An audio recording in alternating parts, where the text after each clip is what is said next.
உங்களுடைய உம்ரா வணக்கங்களை முழு மன திருப்தியோட செய்யறதுக்கு பேட்டை டிவி ஹஜ் உம்ரா சர்வீஸ். மக்கா மற்றும் மதினாவில் ஹரமுக்கு மிக மிக அருகில் தங்குமிடம், தரமான தமிழ்நாடு உணவு, ஒவ்வொரு வேளையும் சைவம் அசைவம் சொல்லி பஃபே சிஸ்டத்தில் தரமான உணவு வகைகள்.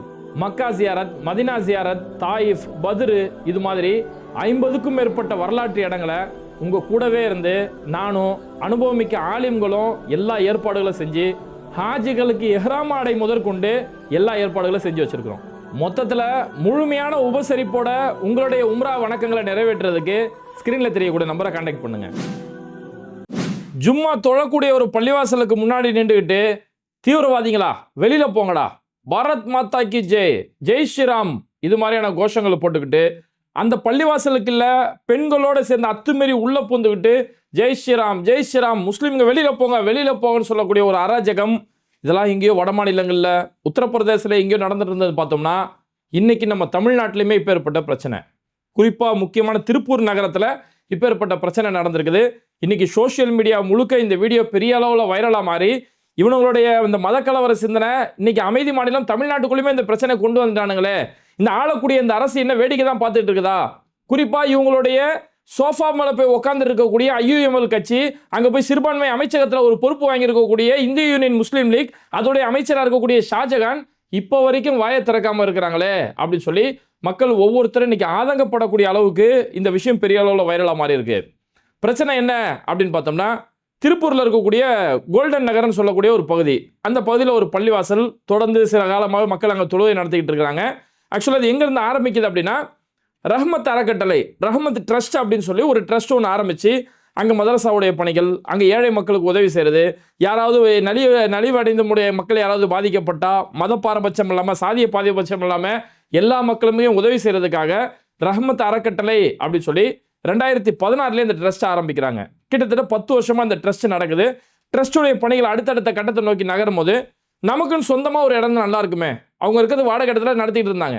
அப்போ நமக்குன்னு சொந்தமாக ஒரு இடம் தான், இந்த பணிகளை இன்னும் பெரிய அளவில் நடத்தலாம், மதரசாவுக்கு இன்னும் நல்ல பணிகளை செய்யலாமே அப்படின்னு சொல்லி சமீபத்தில் ஒரு 3 வருஷத்துக்கு முன்னாடி திருப்பூர் கோல்டன் நகரில் இந்த இடத்த ஒன்று வாங்குறாங்க. இப்போ அந்த மதரசாவோட பணிகளுக்காக, பள்ளிவாசலோட பணிகளுக்காக ஒரு இடத்த ஒன்று வாங்குறாங்க. அந்த இடத்த வாங்கி அந்த இடத்த சமீபத்தில் ஒரு 8 மாதத்துக்கு முன்னாடி கட்டுமான பணிகள் ஆரம்பித்து, அங்கே கட்டுமான வேலைகள் ஆரம்பித்து அங்கே இஸ்லாமியர்கள் தொழுகை நடத்திருக்காங்க. சுற்றி அதிக அளவில் இஸ்லாமியர்கள் வசிக்கிறாங்க, எல்லா மத மக்களுமே இருக்கிறாங்க. அங்கே தொழுகை நடத்தப்படுது. குறிப்பாக ரமலானுடைய நேரத்தில் தராவி தொழுகை நடத்தப்படுது, நோன்பு கஞ்சிகள் காய்ச்சப்படுது. 27வது நோன்பில் பள்ளிவாசலில் பெரிய அளவில் கூட்டம் வரும். அன்னைக்கு பெரிய அளவிலான கூட்டங்கள் வந்துட்டு இருக்கு. நல்ல முறையில் அங்கே தொழுகை வணக்கங்கள் எல்லாமே நடந்துகிட்டு இருந்துச்சு. இப்போ இப்படி போயிட்டு இருக்கக்கூடிய நேரத்தில் அந்த பள்ளிவாசல், அந்த மதரசா எல்லாம் பண்ணிட்டு, இதில் ஹைலைட் என்னன்னா, இந்த பள்ளிவாசலோட இடம் வாங்கி அங்கே கட்டுமான வேலை ஆரம்பிக்கும் போது அங்கே அப்ரூவல் வாங்குறாங்க.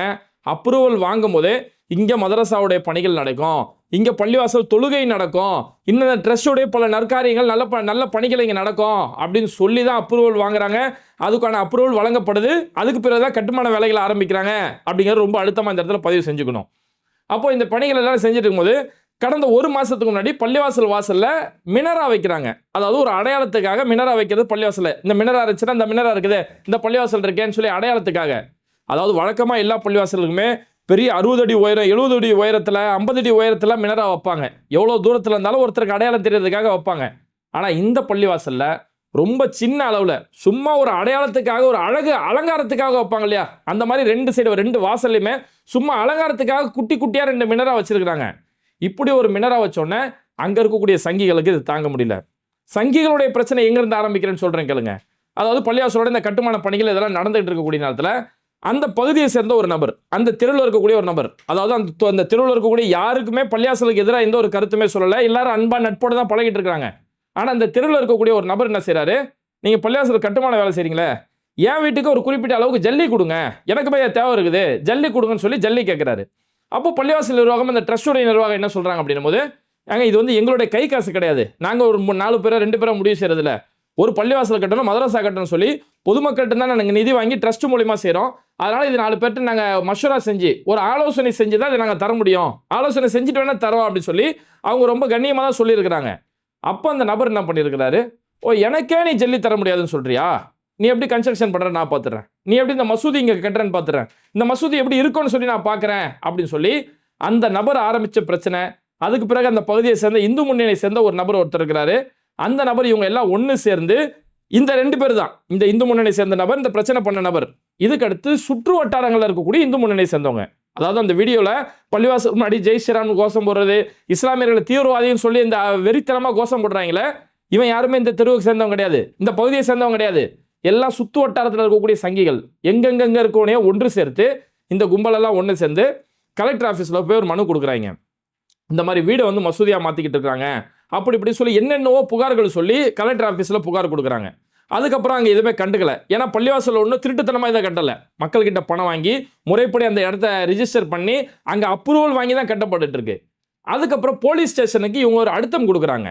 அங்கே போலீஸ் ஸ்டேஷனில் போய் நாங்கள் புகார் கொடுத்து எந்த ஒரு நடவடிக்கை எடுக்கல, இவங்க கட்டிக்கிட்டே போகிறாங்க அப்படின்னு போலீஸ் அளவில் பெரிய அழுத்தம் கொடுக்கும்போது போலீஸ் சார்பிலேருந்து குறிப்பாக அந்த பகுதியில் நார்த் ஸ்டேஷன்லேருந்து இன்ஸ்பெக்டர் ரஜினிகாந்த் சொல்கிறக்கூடிய அந்த இன்ஸ்பெக்டர் உட்பட காவல்துறை அதிகாரிகள் அங்கே வராங்க.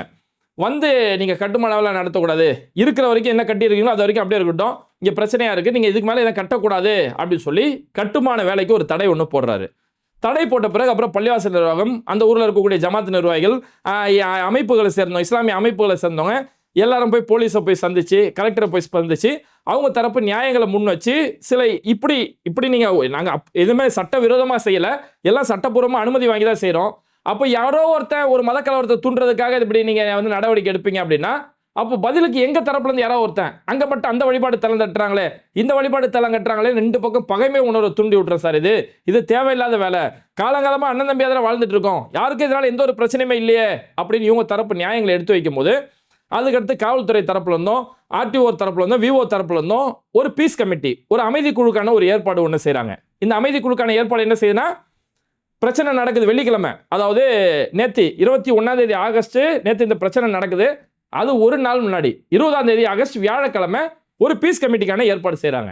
இந்த பீஸ் கமிட்டியில் பள்ளிவாசல் நிர்வாகத்தை சேர்ந்தவங்க வராங்க, இந்து முன்னணியை சேர்ந்த நபர்களுமே வராங்க, ஆர்டிஓ விஓ குறிப்பாக அந்த நார்த் போலீஸ் ஸ்டேஷனோட இன்ஸ்பெக்டர் ரஜினிகாந்த், ஏசி எல்லாருமே இந்த கூட்டத்தில் கலந்துக்கிறாங்க. அப்போ அந்த கூட்டத்தில் எல்லாமே பேசி பள்ளிவாசல் முறைப்படி அனுமதி வாங்கி கட்டப்பட்டிருக்கு, எல்லா விதையான அப்ரூவல் வாங்கியிருக்கிறாங்க. அந்த பகுதியை சேர்ந்த எந்த ஒரு மக்களுமே இதுக்கு எதிர்ப்பு தெரிவிக்கல, இவங்களும் சட்டத்துக்கு புறமா எந்த ஒரு காரியமும் செய்யல, அப்போ அவங்க தொழுகை நடத்துறதுக்கான எல்லா அனுமதியும் எல்லா உரிமையும் அவங்களுக்கு இருக்கு அப்படின்னு சொல்லி அந்த கூட்டத்தில் முடிவெடுக்கப்பட்டு அந்த பள்ளிவாசல் கிட்டத்தட்ட ஒரு 50 55 பேர் தொழக்கூடிய அளவுக்கான ஒரு இடம், அது சின்ன அளவிலான ஒரு இடம் தான். அப்போ அங்கே 55 பேர் தொழுவதற்கு எந்த ஒரு தடையுமே இல்லை, அவங்க தொழுகை நடத்தலாம், 5 நேர தொழுகை நடத்தலாம் அப்படின்னு சொல்லி ஒரு அனுமதி கொடுக்கப்படுது. இது அந்த கூட்டத்தில் எல்லாம் ஒரு மனதாக ஏற்றுக்கிட்டு கையெழுத்து போடுறாங்க. இஸ்லாமியரோட தரப்பு, இந்து முன்னணியோட தரப்பு எல்லாரும் ஒத்துக்கிட்டு கையெழுத்து போட்டு நல்லபடியாக சுமூகமாக முடிஞ்சிருச்சு, இனி எந்த ஒரு பிரச்சனை இல்லைன்னு சொல்லி நிம்மதியாக வராங்க. மறுநாள் வெள்ளிக்கிழமை, நேற்று வெள்ளிக்கிழமை தொழுகைக்காக இஸ்லாமியர்கள் கொஞ்சம் கொஞ்சமாக வரும்போது, பொதுவாகவே ஒரு வெள்ளிக்கிழமை பள்ளிவாசலில் கூட்டம் அதிகமாக வரும், நிர்வாகிகள் பள்ளிவாசலோட நிர்வாகிகள் கொஞ்சம் முன்னாடி வந்துடுவாங்க இல்லையா. அப்படி 11 மணிக்கு அந்த பள்ளிவாசலோட நிர்வாகிகள் பள்ளிவாசலுக்கு வரக்கூடிய நேரத்தில் அங்கே இந்த இந்து முன்னணியை சேர்ந்த சில நபர்கள் அந்த தெருவில் நிற்கிறாங்க. ஒரு 20-30 பேருக்கு மேலே அந்த தெருவில் நிற்கிறாங்க. கோல்டன் நகர் பள்ளிவாசல்லேருந்து ஒரு 300 மீட்டர் தள்ளி அந்த ஏரியாவில் ஒரு ஒயின் ஷாப் இருக்குது. அந்த ஒயின் ஷாப் கிட்டே இந்த கும்பல், சங்கி கும்பல் எல்லாமே நிற்கிது. அப்போ இவங்களுக்கு இதுவே ஒரு வகையான சந்தேகத்தை ஏற்படுத்துது. அங்கங்கே சில பெண்களை நிற்க வச்சிருக்கிறாங்க. அப்போ இதெல்லாம் இவங்களுக்கு ஒரு மாதிரியான ஒரு சந்தேகத்தை ஏற்படுத்தினோன்னே உடனே போலீஸுக்கு இன்ஃபார்ம் பண்ணுறாங்க. சார், நேற்று தான் பீஸ் கமிட்டியில் சேர்த்து எல்லாம் நல்ல முறையில் முடிஞ்சுது, ஆனால் இன்றைக்கி இந்த கும்பல் ஒரு 20-30 பேருக்கு மேலே இந்த இடத்துல நின்றுக்கிட்டு ஏதோ பிரச்சனை நடக்கிற மாதிரி தெரியுது சார், எதாக இருந்தாலும் நீங்கள் வந்து கொஞ்சம் பாதுகாப்பு கொடுக்கணும், பிரச்சனை எது நடக்கிறதுக்கு முன்னாடி நீங்களே வந்து பாதுகாப்பு கொடுக்கணும் அப்படி சொல்லி பள்ளிவாசல் தரப்புலேருந்து ஒரு கோரிக்கை வைக்கிறாங்க. கோரிக்கை வச்சோன்னா 2 பெட்ரோல் வேன் அந்த இடத்துல வருது. அதில் அந்த இன்ஸ்பெக்டர் ரஜினிகாந்த் அவரோட தலைமையிலே அங்கே போலீஸ் வந்து இறங்குறாங்க. போலீஸ் ஜீப்பு வருது. வந்த உடனே இந்த கூட்டம், இந்த இந்து முன்னணி சங்கிகள், இந்த மத வெறியர்கள் என்ன பண்ணுறாங்கன்னா இன்னும் பள்ளிவாசல் நோக்கி கிட்ட வரானுங்க. அதாவது 300 மீட்டரில் இருந்த கூட்டம் இன்னும் பள்ளிவாசல் நோக்கி இன்னும் கிட்ட வந்துட்டான். பள்ளிவாசலுக்கு 100 மீட்டர் அளவு உள்ள வந்துட்டான். ஆனால் போலீஸ் எந்த வகையிலுமே அவங்களுக்கு தடுக்கலை அப்படின்னு சொல்லி பள்ளிவாசல் நிர்வாகம் சார்பிலையும் அந்த பகுதியில் இருக்கக்கூடிய இஸ்லாமியர்கள் சார்பிலையுமே மிகப்பெரிய குற்றச்சாட்டு சொல்கிறாங்க. போலீஸ் முறையான முறையில் நடவடிக்கை எடுத்திருந்தா நேற்று இவ்வளோ பெரிய பிரச்சனைக்கு காரணமே இல்லை. ஃபர்ஸ்ட் அவன் நேற்று தான் பீஸ் கமிட்டி ஏற்பாடு செஞ்சிருக்கு, நீ ஏன்பா இங்கே நிற்கிற, உடனே கிளம்பி போ அப்படின்னு அங்கேயே தடுத்துனா வேலை முடிஞ்சு போயிருக்கும். ஆனால் அவங்க இன்னும் உள்ளே வராங்க. உள்ளே வரதுக்கு போலீஸ் எதுவுமே தடுக்காமல் இருந்திருக்கிறாங்க.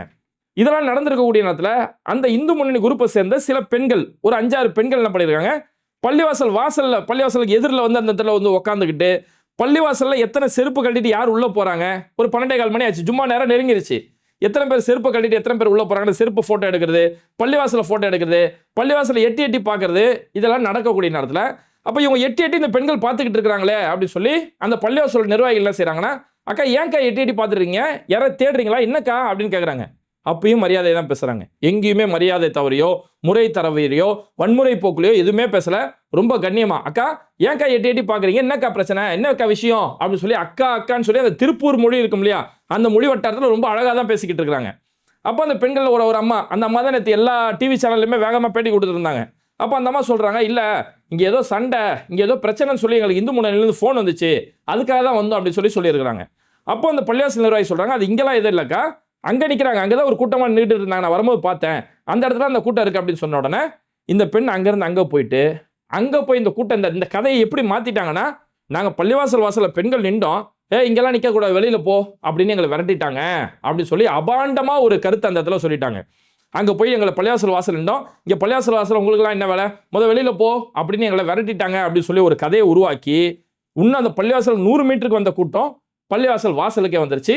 அப்பயும் போலீஸ் வேடிக்கை தான் பார்த்துருக்காங்க. அவங்கள அங்கே தடுத்து நிறுத்தியோ தடியடி நடத்தியோ எதுவுமே செய்யாமல் போலீஸ் அங்கே கம்மன் தான் இருந்திருக்காங்க. அப்புறம் பள்ளிவாசல் வாசலில் இந்த கூட்டம் வந்து, யாரை வெளியில் போக சொல்கிற நீங்கள் பள்ளிவாசல் இங்கே கட்டுவீங்களா, யார் இடத்துல யாரா வந்து பள்ளிவாசல் கட்டுறீங்க, யாரோட பாரத மாதா பூமியில் வந்து பள்ளிவாசல் கட்டுவீங்க, தீவிரவாதிகளா வெளியில் போங்கடா, துலுக்க தீவிரவாதிகளா வெளியில் போங்கடா அப்படின்னு சொல்லி கெட்ட கெட்ட வார்த்தையில், தவறான வார்த்தையில், வன்முறைகளை தூண்ட மாதிரி, கலவரத்தை தூண்டுற மாதிரி இப்படி கேடு கெட்டத்தனமான வார்த்தைகளை பள்ளிவாசல் வாசல் முன்னாடி இருந்து பயன்படுத்துறானுங்க.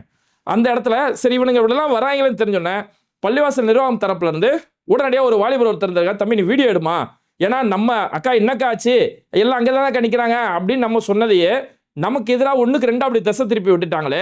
அப்போ இந்த கூட்டம் கிட்ட வருது, இது என்ன வேணாலும் செய்யலாம், இவங்க என்ன வேணாலும் செய்ய தூண்டுற ஒரு கூட்டம் தான், அதனால எதுவாக இருந்தாலும் வீடியோ எடுத்து வச்சுக்கோ, அப்போ தான் நம்ம நாளைக்கு நம்ம கைக்கு ஆதாரம் இருக்கும் அப்படின்னு சொல்லி வீடியோ எடுக்க சொல்கிறாங்க. அப்போ அந்த பகுதியை சேர்ந்து ஒரு தம்பி ஒருத்தர் வீடியோ எடுத்துக்கிட்டு இருக்கிறாரு. வீடியோ எடுக்கும்போது சங்கிகள் அந்த வீடியோ வந்து ஃபோனை தட்டி விட்றானுங்க. ஃபோனை என்ன வீடியோ எடுக்கிறேன் அப்படின்னு சொல்லி வீடியோவை தட்டி விட்றானுங்க. அந்த இந்து முன்னணியை சேர்ந்த சங்கிகள் வீடியோவை தட்டி விட்றானுங்க. அதையும் போலீஸ் வேடிக்கை தான் பார்த்துருக்குறாங்க. அதையும் போலீஸ் வேடிக்கை பார்த்துக்கிட்டு இப்படியே இருந்துக்கக்கூடிய நேரத்தில் கடைசியில் ஒரு கட்டத்தினால பள்ளிவாசல் உள்ளே போடுறதுக்கு தீவிரவாதிகளா வெளியில் போங்கடா, யார் இடத்துல வந்து யாரா இருக்கீங்க அப்படின்னு சொல்லி அவ்வளோ பாரத் மாதா கி ஜெய், ஜெய் ஸ்ரீராம் இது மாதிரியான கோஷங்கள் போட்டுக்கிட்டு பள்ளிவாசல் உள்ளே அந்த கூட்டம் போகுது. அப்போ தான் போலீஸ் தடுத்து இது பண்ணியிருக்கிறாங்க. இதெல்லாம் நடந்திருக்கு. நியாயமாக பார்த்தா இந்த இடத்துல என்ன செய்யணும், ஒரு சட்ட ஒழுங்கை காப்பாற்றக்கூடிய ஒரு காவல்துறை என்ன செய்யும், வன்முறை செய்ய வந்தது இவன். நேற்று தான் பீஸ் கமிட்டியில் நல்ல முறையில் முடிவாக இருக்குது. அப்போ இந்த இடத்துல கலவரம் தூண்டணும், வன்முறை தூண்டணும் வர ஒரு கூட்டத்தை அடின்னு அடித்து மிதித்து நவுத்த வேணாம். ஆனால் அவங்க போலீஸ் அவங்க உள்ள வர வரைக்கும் எல்லாம் வேடிக்கை பார்த்ததால தான் இவ்வளவு பெரிய பிரச்சனை நடந்தது காரணம் சொல்லி அந்த பகுதியை சேர்ந்த மக்கள் பெரிய அளவிலான இன்னைக்கு ஆதங்கப்பட்டுட்டு அவங்க குமரி நிற்கக்கூடிய அளவுக்கு அந்த நிலைமை நடந்திருக்குது. அதுக்கப்புறம் இஸ்லாமியர்கள் நீங்கள் உள்ளே போயிருங்க, மசூதி உள்ளே போயிருங்கன்னு சொல்லி கேட்டை போட்டு உள்ளே போயிருங்கன்னு இருக்காங்க. இவங்கள்ட்ட போலீஸ் பேச்சுவார்த்தை இந்த பக்கம் நடத்திக்கிட்டு இருக்கக்கூடிய நேரத்தில் அதுக்கப்புறம் இருந்து பார்த்தாங்க. இந்த பள்ளிவாசலை பொறுத்த வரைக்கும் ஜும்மா தொழுகை சீக்கிரமே முடிஞ்சிடும். பொதுவாக எல்லா பள்ளிவாசலுமே 1:30 மணிக்கு தொழுகை நடக்குதுன்னா இந்த பள்ளியில் 1:15 தொழுகையை முடிஞ்சு போயிடும், சீக்கிரம் முடிச்சிருக்காங்க. அப்போ 1:15 தொழுகையெல்லாம் முடிக்கப்பட்ட பிறகும் 2:15 வரைக்கும் அவங்க எல்லாரையும் உள்ளே வைக்க வச்சிருக்காங்க. அதுக்கப்புறம் சரி இவ்வளோ நேரம் ஆச்சு வெளியில் போகலான்னு சொல்லி பைக் எடுக்க போகிறாங்க. பைக் எடுக்க போகும்போது அந்த சங்கி கும்பல அவங்கள பைக் எடுக்க பிளாக் பண்ணுறானுங்க. யாரும் பைக்கெலாம் எடுக்க முடியாது, எங்கேயும் போக முடியாது அப்படி இப்படின்னு சொல்லி பிரச்சனை பண்ணுறானுங்க. அப்புறம் போலீஸ் கிட்ட போய் கேட்டாங்க, நீ உள்ளே போயா, யாரா முஸ்லீம்களை தான் அங்கே விரட்டுறாங்க, நீ உள்ளே போயா, நீ போயா உள்ளே போகலாம், உள்ள தூக்கி வச்சிருவேன், அப்புறம் காலத்துக்கு நீ வெளியே வர முடியாது, இது மாதிரியான வார்த்தைகள் சொல்லி போலீஸே அவங்கள மிரட்டிக்கிட்டு இருக்கக்கூடிய ஒரு நிலைமை ஏற்படுது. அப்புறம் அவங்கள உள்ளே போய் அதுக்கப்புறம் இந்த சங்கிகளை கூட்டு போய் அவங்கள்ட்ட ரொம்ப கனிவாக பேச்சுவார்த்தை நடத்தி அதுக்கப்புறம் ரொம்ப நேரம் கழிச்சு கிட்டத்தட்ட 2:30 மணிக்கு மேலே தான் அந்த இஸ்லாமியர்கள் பள்ளிவாசலை விட்டே வெளியில் வரக்கூடிய நிலைமை. இதில் ஏதாவது அவங்க மேலே ஏதாவது தப்பு இருந்ததா, சட்டவிரோதமாக பள்ளிவாசல் கட்டலை, இடத்த முறை தவறி பயன்படுத்தலை, எந்த ஒரு வழிபாட்டு தலத்தை இடிச்சிருவங்க வழிபாட்டு தலம் கட்டலை, எதையுமே முறை தவறி செய்யலை, எல்லாம் சட்டப்பூர்வமாக முறைப்படி சட்டத்தை ஜனநாயகத்தின்படி என்ன செய்யணுமோ எல்லாமே செஞ்சுட்டு இருக்கிறாங்க. வம்புக்கு வந்தது இந்த சங்கி மதவரி கூட்டம். ஆனால் இங்கே போலீஸ் இப்படி ஒரு நியாயமாக நடந்துக்கல, இரு பக்கமும் நீதமாக நடந்துக்கல அப்படின்னு சொல்லி ஒரு பெரிய குற்றச்சாட்டு முன் வச்சு இந்த வீடியோ இன்னைக்கு சோஷியல் மீடியாவில் பெரிய அளவில் வைரலாக மாறி போயிருக்கு. அதுக்கப்புறம் பள்ளிவாசல் தரப்புலேருந்து புகார் கமிஷனர் லெவலில் இப்போ புகார் கொடுத்துட்டு இருக்கிறாங்க. இந்த மாதிரி இவ்வளோ பெரிய பிரச்சனை, தேவையில்லாத பிரச்சனை தூண்டுறாங்க. இந்த பகுதியில் இந்துக்கள் இஸ்லாமியர்கள் நாங்கள் ஒற்றுமையாக வாழ்கிறோம், இந்த ஒற்றுமையை சீர்குலைக்கிறதுக்காக இந்த மதவரி கொண்ட இந்த சங்கி கூட்டம் பிரச்சனையை உண்டாக்கி கலவரத்தை உண்டாக்க பார்த்துட்டு இருக்கிறானுங்க. அவங்களோட நோக்கம் என்ன, ஏதாவது ஒரு கலவரம் உருவாக்கி இந்த பள்ளிவாசலை இல்லாமல் ஆக்கிடலாம், பள்ளிவாசலை இங்கே கட்ட விடாமல் ஆக்கிடலாம், பள்ளிவாசலை இங்கே அனுமதி கிடைக்காம ஆக்கிடலாம்னு சொல்லி அதுக்கான ஒரு முயற்சியை தான் அந்த கூட்டம் தூண்டிக்கிட்டு இருக்கு அப்படின்னு சொல்லி குறிப்பா காவல்துறை இந்த இடத்துல நீதிமா நடந்துக்கறல, ரெண்டு பக்கம் வந்து நியாயமா நடந்துக்காம அவங்களுக்கு சாதகமாவே அவங்க செய்யக்கூடிய அராஜகத்தை வேடிக்கை பார்க்கக்கூடிய விதமா தான் காவல்துறை நடந்துக்கிட்டாங்க அப்படின்னு சொல்லி பள்ளிவாசலோட நிர்வாகம் தரப்புல இருந்து கமிஷனர் வரைக்கும் இன்னைக்கு புகார் கொடுக்கப்பட்டிருக்கு. இந்த விஷயம் இன்னைக்கு பெரிய அளவில் வைரலா மாறி இருக்குது. இந்த இடத்துல நம்ம கேட்கறது என்னன்னா, பள்ளிவாசல் முன்னாடி இப்படி ஜெய் ஸ்ரீராம் சொல்லி கோஷம் போட்டுக்கிட்டு பள்ளிவாசல் உள்ள நுழையிறதுக்கு போறான். அன்னைக்கு பாபர் மசீதி இதுக்குள்ள உள்ள நுழையிறதுக்கு எப்படி திமிரிக்கிட்டு ஓடினானோ அந்த மாதிரி ஓடுறதுக்கு இவங்க எங்க முதல் தைரியம் வருது? தமிழ்நாட்டில் இது வரைக்கும் நம்ம இப்படி ஒரு நிலைமையை பார்த்தது இல்லையே. அப்ப இங்க ஆளக்கூடிய ஒரு அரசு இவங்க இதையும் நம்ம கண்டுக்க போறது இல்ல. எவ்வளவு பிரச்சனை நடந்தாலும் இந்த அரசு அமைதியான உட்காந்து வேடிக்கை பார்த்துட்டு இருக்குது. சட்டமன்றத்தில் போனா சும்மா வனத்தை தானே உட்காந்து வேடிக்கை பார்க்கறாங்க அப்படிங்கிற அலட்சியம் தானே இந்த கூட்டத்துக்கு இவ்வளவு பெரிய தைரியம் கொடுக்குது. இங்க நிறைய பேர் கேட்பான், நீங்க ஏன் திமுகவுக்கு நீங்க சப்போர்ட் பண்ணிட்டு இருக்கீங்க, ஏன் திமுகவுக்கு சொம்பு தூக்குறீங்க அப்படின்னு கேட்பான். இதுக்கு தான் திமுக ஆதரிக்கிறோம். திமுக ஆட்சியில் இருந்த வரைக்கும் ஒருத்தனைக்கு இப்படி ஒரு தைரியம் வந்ததா? நீதிமன்ற உத்தரவு கொடுக்குது, ஜிஆர் சுவாமிநாதன் உத்தரவு கொடுக்குறாரு, சிஆர்பிஎஃப் அதிகாரிகள் 50 பேர் அங்க ராணுவ வீரர்களோட துணையோட மேல போய் தீபம் ஏத்து அப்படின்னு ஒரு கூட்டம் வருது. அவ்வளவு பெரிய கூட்டம் கலவரம் செய்யற எண்ணத்தோட ஒரு கூட்டம் வரும்போது அதை ஒரு அரசு இங்க தடுத்து நிறுத்துது. முத்துவேல் கருணாநிதி ஸ்டாலின் சொல்லக்கூடிய ஒரு துணிச்சலான ஒரு முதலமைச்சர் அவ்வளோத்தையும் தடுத்து நிறுத்தி 144 தடை உத்தரவு போட்டு தடுத்து நிறுத்து, ஒருத்தனும் அது உள்ள போகக்கூடாது அப்படின்னு சொல்லி அவ்வளவு துணிச்சலா நீதிமன்ற உத்தரவு கொடுத்த பிறகும் துணிச்சலா தடுத்து நிறுத்தக்கூடிய ஒரு அரசு இருந்த வரைக்கும் இங்க எவனுக்குமே அப்படியாப்பட்ட ஒரு சிந்தனை வரல. நம்ம இங்க கலவரம் செய்யணும், உத்தரப்பிரதேசலாம் ஏதோ செஞ்சுட்டு இருக்காங்களே, நம்மளால இங்க இதெல்லாம் செய்ய முடியலையே அப்படின்னு ஆதங்கப்பட்டு இருந்த ஒரு கூட்டத்துக்கு இன்னைக்கு அவங்களுக்கு கட்ட அவிழ்த்து விட்டா மாதிரி ஆயிப்போச்சு. இங்க இன்னைக்கு அவங்களுக்கு ஏன்னா திருப்பரங்குன்றம் பிரச்சனை நடந்துச்சு, விஜய் அன்னைக்கு அமைதியா வேடிக்கை பார்த்தாரு. அவங்களுடைய கட்சி தரப்புல இருந்து எந்த ஒரு விஷயமும் வெளியில வரல, அமைதியா உட்காந்து வேடிக்கை மட்டுமே பார்த்தாங்க. பக்ரீத்தில் ஆடு மாடு வெட்டுறதுக்கு தடை ஏற்பட்டுச்சு, அப்பயே இந்த அரசு வேடிக்கை தான் பார்த்துட்டு இருந்துச்சு. இஸ்லாமியர்களோட இடஒதுக்கீடு வந்து ரத்து செய்யக்கூடிய அளவுக்கு இஸ்லாத்தை ஏற்ற இஸ்லாமியர்களோட இடஒதுக்கீடு ரத்து செய்யக்கூடிய சட்டம் ஏற்றப்படுது. அந்த நேரத்தில் இந்த அரசு வேடிக்கை தான் பார்த்துட்டு இருக்குது. அப்போ எல்லாமே வேடிக்கை தானே பார்க்குது, நம்மளை யார் இங்கே கேட்க போறா அப்படிங்கிற ஒரு அசால்ட்டான மனநிலையில தான் இப்பேற்பட்ட கலவர சிந்தனையோட ஒரு கூட்டம் ஒன்று உருவாயிருக்குது. அதனால இந்த இடத்த இது முளையிலே கிள்ளி எறியணும். இப்பேற்பட்ட கலவர சிந்தனைகள், இப்பேற்பட்ட வன்முறை சிந்தனைகள் ஆரம்பத்திலே கிள்ளி எறியப்பட்டால் மட்டும்தான் இந்த தமிழ்நாடு ஒரு அமைதி மாநிலமாக இத்தனை காலமாக எப்படி இருக்கோ அது அப்படியே தொடர்ந்து இருக்கும் அப்படின்னு சொல்லி மக்கள் இவ்வளோ பெரிய பிரச்சனையை இவ்வளோ பெரிய கோரிக்கை முன் வச்சுக்கிட்டு இருக்கிறாங்க. ஆனால் இதையும் இங்கே இருக்கக்கூடிய கூட்டணியில் தாவேகாவோட கூட்டணியில் அவங்களுடைய சோஃபாவில் உட்கார்ந்து இருக்கக்கூடிய IUML இந்திய யூனியன் முஸ்லீம் லீக் இன்னைக்கு வரைக்கும் வேடிக்கை பார்த்துட்டு இருக்காங்க. அவங்களுடைய தரப்புலேருந்து ஒரு கண்டன அறிக்கையோ இதுக்கு இந்த பிரச்சனைக்கு ஒரு சுமூகமான தீர்வு ஏற்படணும்னோ அவங்க தரப்புலேருந்து எதுவுமே வரல. இன்னைக்கு சிறுபான்மை அமைச்சர் ஷாஜகான் அவருடைய தரப்புலேருந்து ஒரு அறிக்கை ஒன்று வெளியில் வந்துச்சு. நான் வேகமாக போய் பார்த்தேன் இந்த செய்தி அறிக்கையெல்லாம். ஓ, இந்த பிரச்சனை நடந்துருச்சு, திருப்பூரில் இவ்வளோ பெரிய பிரச்சனை நடந்துச்சு, இது ஏதோ பேச வராது போல இருக்கு அப்படின்னு வேகமாக போய் கேட்டா, தாவேகா வந்து இந்தியா கூட்டணியில் தேர்தலில் போட்டியிடும், தாவேகா இந்தியா கூட்டணியில் இல்லை இருக்கிறத பார்த்து திமுகவுக்கு வயிறு எறியுது, திமுகவால் பொறுத்துக்க முடியல, ஆனால் இந்த தாவேகா இந்தியா கூட்டணியில் சேர்ந்து தான் வரக்கூடிய தேர்தலில் நாங்கள் ஒன்றாக சேர்ந்து சந்திப்போம் அப்படின்னு சொல்லி சம்மந்தமே இல்லாமல் இந்த விஷயத்தை பற்றி பேசிகிட்டு இருக்காரு. இங்கே இவ்வளோ பெரிய பிரச்சனை நடந்துருக்குது, இந்த பிரச்சனையை பற்றி பேச முடியல, அங்கே போய் தாவேகா இந்தியா கூட்டணியில் இருக்குது, திமுகவால் இதெல்லாம் தாங்கிக்க முடியலன்னு சொல்லி இதை தான் இவங்களுக்கு இன்றைக்கி தலையாய பிரச்சனையாக பேசிக்கிட்டு இருக்கிறாங்க. கொஞ்சம் நல்லா யோசிச்சு பாருங்கள், திருப்பரங்குன்றம் பிரச்சனை நடக்கும்போது இதே முஸ்லீம் லீக் கட்சியை சேர்ந்த அவங்களுடைய MP நவாஸ் கனி அவங்க மேலே போய் ஆய்வு செய்ய போனாங்க. அப்போ மேலே போய் அவங்க கூட போனவங்க பிரியாணி சாப்பிட்டதால அவ்வளோ பெரிய பிரச்சனை நடந்தது.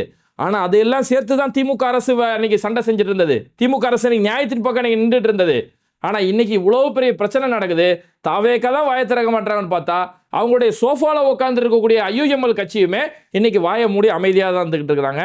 அப்போ இந்த அரசு அமைதியாக இருக்கிறது அது மக்களுக்கான ஒரு ஆபத்து, அந்த மக்களோட அமைதிக்கு ஒரு ஆபத்து ஏற்பட்டுரும். அதனால் அரசு இந்த இடத்துல துணிதமாக கையாண்டு, குறிப்பாக காவல்துறை இந்த இடத்துல பாரபட்சமாக நடந்துக்காம நீதமான முறையில் நடந்து ரெண்டு தரப்புகளுமே எந்த ஒரு பிரச்சனையுமே ஏற்படாமல், ஏன்னா நல்லா பாருங்க, அந்த பகுதியை சேர்ந்த இந்துக்கள் யாருக்குமே இதுக்கு எதிர்ப்பு தெரிவிக்கல, இந்துக்களுக்கு எந்த ஒரு பிரச்சனையுமே இல்லை. குறிப்பாக யாருக்கா உடம்பு சரியான மசூதியில் போய் ஓதி பார்க்க போயிட்டு இருக்கிறாங்க. அப்போ இந்துக்களுக்கு அங்கே எந்த ஒரு பிரச்சனையும் இல்லை. கலவரத்தை தூண்டி அது மூலியமாக அரசியல் ஆதாயம் அடையக்கூடிய சங்கிகள் தான் இங்கே பிரச்சனையை உண்டாக்கிட்டு இருக்காங்க. அப்போ இந்த பிரச்சனைக்கு எந்த ஒரு பிரச்சனையுமே வராத அளவுக்கு இந்த ஆளக்கூடிய அரசு ஒரு சுமூக தீர்வு ஏற்படணும். இல்லை நான் ரெண்டு பக்கமும் சாஃப்டாக இருந்துட்டு போயிடுவேன், எனக்கு ரெண்டு பேருமே தேவை அப்படின்னு சொல்லி நீங்கள் சாஃப்டாக நடுநிலையாக இருக்கணும்னு பார்த்தீங்கன்னா அது தமிழ்நாடை நாசப்படுத்திடும். அப்படிங்கிறது தான் தமிழ்நாடு மக்கள் உங்கள் முன்னாடி வைக்கக்கூடிய பெரிய ஒரு கோரிக்கை. இது மாதிரி வீடியோக்களை தொடர்ந்து பார்க்குறதுக்கு மறக்காமல் பேட்டை டிவியை சப்ஸ்கிரைப் பண்ணிவிட்டு இந்த வீடியோக்களை உங்கள் நண்பர்களுக்கு அதிகமாக ஷேர் செய்யுங்க. இணைந்திருப்போம்.